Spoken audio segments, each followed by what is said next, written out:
ਤੁਸੀਂ ਸੁਣ ਰਹੇ ਹੋ ਭਾਈ ਸਾਹਿਬ ਭਾਈ ਵੀਰ ਸਿੰਘ ਜੀ ਦਾ ਲਿਖਿਆ ਹੋਇਆ ਨਾਵਲ ਸਤਵੰਤ ਕੌਰ। ਪਹਿਲਾ ਕਾਂਡ। ਹੇ ਅਕਾਲ ਪੁਰਖ, ਮੈਂ ਕੀ ਕਰਾਂ? ਐਡੇ ਕਸ਼ਟਾਂ ਦੇ ਮੂੰਹ ਕਿਉਂ ਆ ਗਈ? ਤੂੰ ਬਖਸ਼ੰਦ ਹੈ, ਬਖਸ਼ ਬਖਸ਼। ਮੈਂ ਕੀ ਕਰਾਂ? ਹਾਏ, ਮੈਂ ਕੀ ਕਰਾਂ? ਕੀ ਕਰਾਂ? ਕੀ ਕਰਾਂ? ਸ਼੍ਰੀ ਵਾਹਿਗੁਰੂ, ਇਹ ਕੀ ਉਬਾਲ ਉੱਠਿਆ? ਮੇਰੀ ਸਮਝ ਵੀ ਹੁਣ ਕੰਮ ਨਹੀਂ ਕਰਦੀ। ਮੈਂ ਗਈ ਕਰਤਾਰ, ਮੈਂ ਗਈ। ਉਫ, ਹਾਏ ਕਲਗੀਆਂ ਵਾਲਿਆ, ਕਿਰਪਾ। ਹਾਏ, ਮੈਂ ਕੀ ਕਰਾਂ? ਮੈਂ ਕੀ ਕਰਾਂ? ਹੁਣ ਤਾਂ ਪ੍ਰਾਣ ਵੀ ਚੱਲੇ ਹਨ। ਮੈਂ ਕਿੰਨਾ ਦੁੱਖਾਂ ਨੂੰ ਫੜੀ ਗਈ। ਆਪ ਵਿਹਾਜੇ ਮਾਮਲੇ ਆਪੇ ਹੱਡ ਪਏ। ਹੇ ਦਇਆ, ਤੂੰ ਕਸਾਇਨ ਹੋ ਟੁੱਕੀ। ਮੈਂ ਦਇਆ ਹੀ ਕੀਤੀ ਤਾਂ ਮੈਂ ਫਸੀ। ਹੁਣ ਕੋਈ ਰਸਤਾ ਨਹੀਂ ਹੈ। ਆ ਜਿੰਦ ਤੂੰ ਹੀ ਉਹ ਪਿੰਜਰੇ ਨੂੰ ਛੱਡ ਨਿਕਲ। ਉਫ, ਫੇਰ ਡੋਬ ਆਇਆ। ਮੈਂ ਗਈ। ਉਫ, ਹੇ ਕਰਤਾਰ, ਛੇਤੀ ਨਬੇੜਾ ਕਰੋ। ਹਾਏ, ਮੈਂ ਕਿੱਥੇ ਪਈ ਖੁਸਦੀ ਹਾਂ। ਮੇਰੇ ਘਰ ਇਸ ਵੇਲੇ ਜਗਮਗ ਹੋ ਰਹੀ ਹੈ। ਪਿਤਾ ਜੀ ਕਥਾ ਕਰ ਰਹੇ ਹਨ। ਪਿਆਰੀ ਮਾਂ, ਮੇਰੇ ਅੱਖਾਂ ਦੇ ਤਾਰੇ ਵੀਰ, ਮੇਰੀਆਂ ਜਿਗਰ ਜਾਨ ਭੈਣਾਂ ਬੈਠੀਆਂ ਸੁਣਦੀਆਂ ਹਨ। ਹੁਣ ਸਾਰੇ ਅਰਦਾਸ ਕਰ ਰਹੇ ਹਨ। ਮੇਰੇ ਦੈਵੀ ਵੀਰ ਦੀਆਂ ਗੱਲਾਂ ਪਰ ਮੋਤੀ ਹੰਝੂ ਘਿਰ ਰਹੇ ਹਨ। ਕਿਹਾ ਗੁਰੂ ਦਾ ਪਿਆਰਾ ਹੈ, ਉਸ ਨੂੰ ਸਤਿਗੁਰ ਐਸੇ ਪਿਆਰੇ ਹਨ ਜੈਸੇ ਜਿੰਦ। ਵਾਹ ਵਾਹ। ਹੁਣ ਸਾਰੇ ਸ਼ਬਦ ਗਾਉਂਦੇ ਹਨ। ਉਹ ਆਵਾਜ਼ ਆਈ, ਕੰਨ ਲਾਵਾਂ ਸੁਣਾ। ਖੇਤ ਜੋ ਮਾਂਡਿਓ ਸੂਰਮਾ, ਅਬ ਜੂਝਨ ਕੋ ਦਾਓ। ਆਹ, ਕੈਸੀ ਪਿਆਰੀ ਸੁਰ ਹੈ। ਹੈਂ, ਮੈਂ ਤਾਂ ਸੌਂ ਗਈ ਸਾਂ। ਨਹੀਂ, ਹੁਣ ਤਾਂ ਮੈਂ ਸ਼ੁਦੈਨ ਹੋ ਚੱਲੀ। ਮੈਂ ਕੀ ਬਰੜਾ ਰਹੀ ਹਾਂ ਕਿ ਝੱਲੀ ਹੋ ਬਕ ਰਹੀ ਹਾਂ। ਕੋਈ ਤਰਸ ਨਹੀਂ ਕਰਦਾ। ਕੰਨਿਆ ਪਰ ਵੀ ਕੋਈ ਜ਼ੁਲਮ ਕਰਦਾ ਹੈ। ਹਾਏ, ਮੈਂ ਤਾਂ ਤੇਰੀ ਰੱਖਿਆ ਕੀਤੀ, ਤੂੰ ਮੈਨੂੰ ਫਸਾ ਦਿੱਤਾ। ਅੱਛਾ, ਗੁਰੂ ਤੇਰਾ ਭਲਾ ਕਰੇ। ਧੰਨ ਗੁਰੂ। ਮੈਂ ਕਲਗੀਆਂ ਵਾਲੇ ਦੇ ਆਸਰੇ ਸਭ ਦੁੱਖਾਂ ਨੂੰ ਝਾਂਗ ਲੰਘਾਂਗੀ। ਮੈਂ ਕਿੰਨੇ ਦੁੱਖ ਭੋਗ ਚੁੱਕੀ ਹਾਂ। ਭੋਗਦਿਆਂ ਤਾਂ ਲੰਘ ਗਏ, ਪਰ ਚੇਤਾ ਕਰਦਿਆਂ ਜਾਨ ਸੁੱਕਦੀ ਹੈ। ਕਿਸ ਤਰ੍ਹਾਂ ਵਿਸਾਘਾਤ ਨਾਲ ਮੈਂ ਕੈਦ ਹੋਈ। ਹਾਏ, ਫਿਰ ਡੋਬ ਆਇਆ। ਉਈ ਰੱਬਾ, ਕਿਸ ਪ੍ਰਕਾਰ ਮੇਰੀਆਂ ਮੁਸ਼ਕਾਂ ਕੱਸੀਆਂ ਗਈਆਂ ਤੇ ਗਊਆਂ ਵਾਂਗ ਕੈਦੀਆਂ ਦੇ ਵੱਗਾਂ ਵਿੱਚ ਰੱਖੀ ਗਈ। ਕਿੱਥੇ ਖੰਨਾ, ਕਿੱਥੇ ਕਾਬਲ। ਡਾਢਿਆਂ ਦੀ ਕੈਦ ਵਿੱਚ ਮੈਂ ਇੰਨਾ ਪੈਂਡਾ ਕਿੱਕਣ ਪੈਦਲ ਕੱਟਿਆ। ਪਰਦੇਸ਼ ਭੈਣਾਂ ਦੇ ਸੰਗ ਵਿੱਚ ਦੁਖੜੇ ਲੰਘ ਗਏ। ਹੋਰ ਨਹੀਂ ਤਾਂ ਦੋ ਰਲ ਕੇ ਰੋ ਲੈਂਦੀਆਂ ਸਾਂ, ਰੋਟੀ ਪਕਾ ਲੈਂਦੀਆਂ ਸਾਂ। ਪਰ ਹੁਣ ਤਾਂ ਰੋਣ ਦੀ ਵੀ ਕੋਈ ਸਾਥਣ ਨਹੀਂ। ਡੰਗਰਾਂ ਵਾਂਗ ਸਾਰੀਆਂ ਵਿਕ ਗਈਆਂ। ਪਿਤਾ ਜੀ ਕਿਹਾ ਕਰਦੇ ਸਨ ਕਿ ਆਦਮੀ ਦਾ ਪੁੱਤਰ ਅਮੋਲਕ ਹੁੰਦਾ ਹੈ। ਇੱਥੇ ਖੋਤੇ ਤੋਂ ਵੀ ਸਸਤਾ ਵਿਕਦਾ ਹੈ। ਅੱਛਾ, ਸਭ ਕੁਝ ਅਕਾਲ ਪੁਰਖ ਦੇ ਭਾਣੇ ਵਿੱਚ ਲੰਘ ਗਿਆ। ਹੁਣ ਇਸ ਨਵੀਂ ਬਿਪਤਾ ਨੂੰ ਕੀ ਕਰਾਂ? ਮੈਂ ਪਰਸੋਂ ਦੀ ਭੁੱਖੀ ਹਾਂ। ਹਾਏ, 3 ਦਿਨ ਅੰਨ ਜਲ ਅੰਗੀਕਾਰ ਕੀਤਿਆਂ ਲੰਘ ਗਏ। ਮੇਰੀਆਂ ਅੱਖਾਂ ਕਿਸ ਤਰ੍ਹਾਂ ਰਕੇਬੀ ਵੱਲ ਤੱਕਦੀਆਂ ਹਨ। 4 ਬੋਟੀਆਂ ਤੇ ਅੱਧੀ ਰੋਟੀ ਪਈ ਹੈ। ਕਲੇਜੇ ਨੂੰ ਲੂਹਾ ਫਿਰਦਾ ਹੈ। ਢਿੱਡ ਨੂੰ ਛੁਰੀ ਵੱਜਦੀ ਹੈ। ਜੀ ਕਹਿੰਦਾ ਹੈ ਖਾ ਲੈ। ਖਾ ਲਵਾਂ, ਸੱਚੀ ਖਾ ਲਵਾਂ। ਹਾਏ, ਕੀਕਰ ਖਾਵਾਂ। ਇਹ ਕੁੱਠਾ ਹੈ, ਖਬਰੇ ਕਿਸ ਚੀਜ਼ ਦਾ ਮਾਸ ਹੈ। ਮੈਂ ਸਿੱਖਾਂ ਦੀ ਪੁੱਤਰੀ ਹਾਂ, ਮੈਂ ਸਿੱਖਣੀ ਹਾਂ। ਮੈਂ ਕੀਕਰ ਖਾ ਲਵਾਂ। ਹੇ ਮਨ, ਖਾ ਲਵਾਂ। ਪ੍ਰਾਣ ਜਾਣ ਤਾਂ ਜਾਣ, ਪਰ ਧਰਮ ਨਾ ਜਾਏ। ਹੁਣ ਕੀ ਹੋਵੇ? ਖਬਰੇ ਪ੍ਰਾਣ ਜਾਣ ਵੇਲੇ ਅੰਨ ਕੁਅੰਨ ਖਾ ਲਈਦਾ ਹੈ। ਪਰ ਪਤਾ ਨਹੀਂ, ਜੇ ਮੈਂ ਜਾਣਦੀ ਕਿ ਇਹ ਵਕਤ ਪੈਣੇ ਹਨ ਤਾਂ ਸਭ ਗੱਲਾਂ ਪੁੱਛ ਛੱਡਦੀ। ਪਰ ਜੇ ਇਸਦੀ ਕਿਸਨੂੰ ਖਬਰ ਸੀ। ਮੈਂ ਕੀ ਕਰਾਂ? ਖਾਵਾਂ ਨਾ ਖਾਵਾਂ। ਫੇਰ ਡੋਬ ਆਇਆ। ਹਾਏ, ਮੈਂ ਗਈ। ਮੈਨੂੰ ਕੁਝ ਥਹੁ ਨਹੀਂ ਲੱਗਦਾ, ਪਰ ਧਰਮ ਰੱਖਣਾ ਹੈ, ਧਰਮ ਰੱਖਣਾ ਹੈ। ਜੇ ਖਾਵਾਂ ਤਾਂ ਪਤਾ ਨਹੀਂ ਧਰਮ ਰਹਿੰਦਾ ਹੈ ਕਿ ਨਹੀਂ। ਜੇ ਨਾ ਖਾਵਾਂ ਤਾਂ ਮੇਰਾ ਨਿਸ਼ਚਾ ਹੈ ਕਿ ਧਰਮ ਨਹੀਂ ਜਾਏਗਾ।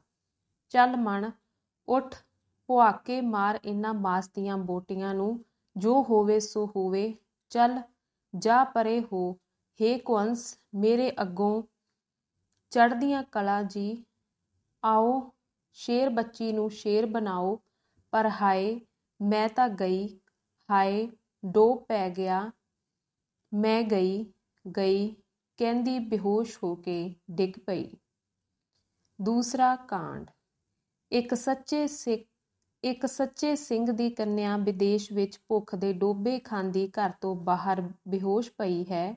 ਘਰ ਦੇ ਅੰਦਰ ਉਡੀਕਦੇ ਹਨ ਕਿ ਰੋਟੀ ਖਾ ਕੇ ਆਉਂਦੀ ਹੈ, ਪਰ ਜਦ ਚਿਰ ਹੋ ਗਿਆ ਤਦ ਨੌਕਰਾਂ ਦਾ ਜਮਾਂਦਾਰ ਬਾਹਰ ਨਿਕਲਿਆ ਔਰ ਉਸਨੂੰ ਮਛਲੀ ਜਾਣ ਕੇ ਮਾਰਨ ਟਹਿ ਪਿਆ। ਭੁੱਖ ਨਾਲ ਟੁੱਟੀ ਹੋਈ ਦੀਆਂ ਡਾਢਾਂ ਨਿਕਲ ਗਈਆਂ, ਥਰ-ਥਰ ਕੰਬਦੀ, ਪੈਰ ਤੇ ਥਿੜਕਦੀ, ਅੱਖਾਂ ਅੱਗੇ ਚੱਕਰਾਂ ਦੇ ਆਉਣ ਕਰਕੇ ਠੁੱਡੇ ਖਾਂਦੀ ਅੰਦਰ ਗਈ। ਬਾਵਰਚੀ ਖਾਨੇ ਦੇ ਸਾਰੇ ਜੂਠੇ ਭਾਂਡੇ ਅੱਗੇ ਰੱਖੇ ਗਏ ਕਿ ਉਹਨਾਂ ਨੂੰ ਸਾਫ਼ ਕਰੇ, ਪਰ ਉਸਨੂੰ ਫਿਰ ਡੋਬ ਪੈ ਗਿਆ। ਇਸ ਵੇਲੇ ਮਾਲਕ ਦਾ ਛੋਟਾ ਪੁੱਤਰ ਬਾਵਰਚੀ ਖਾਨੇ ਵਿੱਚ ਆ ਗਿਆ ਔਰ ਨੌਕਰਾਂ ਨਾਲ ਲਾਡੀਆਂ ਕਰਨ ਲੱਗ ਪਿਆ। ਉਧਰ ਜਦ ਨੌਕਰ ਨੇ ਸਤਵੰਤ ਕੌਰ ਨੂੰ ਬੇਹੋਸ਼ ਡਿੱਠਾ ਤਦ ਫੇਰ ਮਾਰਨ ਲੱਗਾ, ਪਰ ਨਿਆਣੇ ਬਾਲ ਨੇ ਤਰਸ ਖਾਧਾ, ਕੰਬਿਆ ਤੇ ਨੌਕਰ ਨੂੰ ਫੜ ਕੇ ਕੰਨਿਆ ਨੂੰ ਛੁਡਾ ਕੇ ਦੂਜੇ ਕਮਰੇ ਵਿੱਚ ਲੈ ਗਿਆ। ਇੱਕ ਗੁੱਛਾ ਅੰਗੂਰਾਂ ਦਾ ਲਿਆ ਕੇ ਅੱਗੇ ਧਰ ਦਿੱਤਾ ਤੇ ਬੋਲਿਆ, ਬੀਬੇ ਭੈਣ ਜੀ ਖਾਓ ਤੇ ਰੋਵੋ ਨਾ। ਇਉਂ ਪਿਆਰ ਨਾਲ ਲਾਡੀਆਂ ਕਰਦਾ ਅੰਗੂਰ ਖਵਾ ਕੇ ਆਪਣੀ ਮਾਂ ਕੋਲ ਜਾ ਕੇ ਕੁੜੀ ਦੇ ਰੋਣ ਤੇ ਨੌਕਰ ਦੇ ਮਾਰਨ ਦਾ ਸਾਰਾ ਹਾਲ ਕਹਿ ਸੁਣਾਇਆ। ਬਾਲਾਂ ਦੀ ਜੀਭ ਵਿੱਚ ਕੁਝ ਅਚਰਜ ਅਸਰ ਹੋਇਆ ਕਰਦੇ ਹਨ।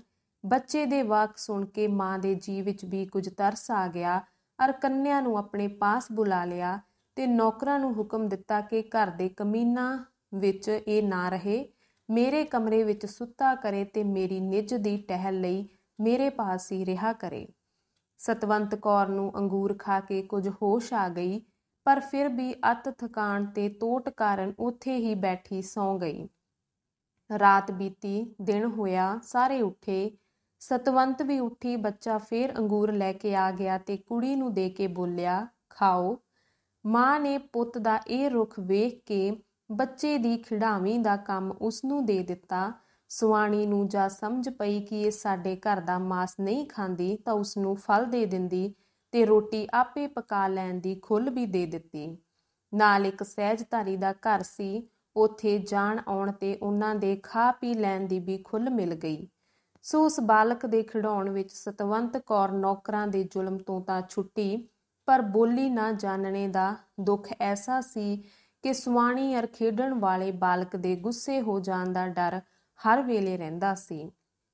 ਸ਼ੇਰ ਦੀ ਜਾਈ ਐਡੀ ਕਠਿਨ ਬਿਪਤਾ ਵਿੱਚ ਵੀ ਨਿਰਾਸ਼ਾ ਵਿੱਚੋਂ ਨਿਕਲੀ। ਜਿਸ ਹਾਲ ਵਿੱਚ ਸਾਈਂ ਨੇ ਪਹੁੰਚਾਇਆ ਹੈ, ਉਸ ਵਿੱਚ ਆਪ ਨੂੰ ਉੱਚਿਆਂ, ਸੁਖੀ ਤੇ ਹੌਸਲੇ ਭਰੀ ਕਰਨ ਦੇ ਫਿਕਰ ਵਿੱਚ ਲੱਗ ਪਈ।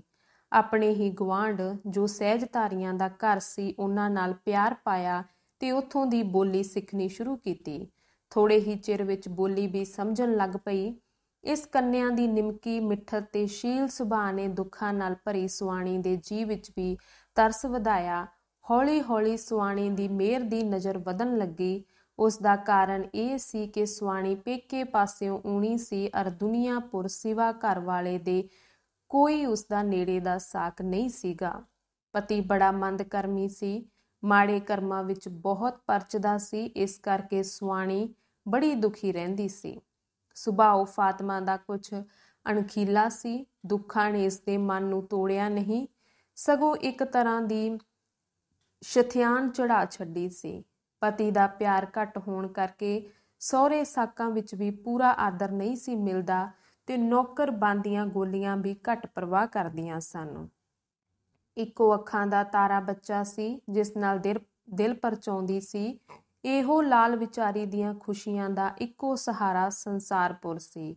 ਅੱਠਾਂ ਪਹਿਰਾਂ ਵਿੱਚ ਜੇ ਕਦੇ ਕੋਈ ਖੁਸ਼ੀ ਦੀ ਘੜੀ ਉਸਨੂੰ ਆਉਂਦੀ ਤਾਂ ਉਹ ਆਪਣੇ ਦੁਲਾਰੇ ਦੇ ਪਿਆਰ ਵਿੱਚ ਬਹਿਬਲ ਹੋ ਜਾਂਦੀ ਹੁੰਦੀ ਸੀ।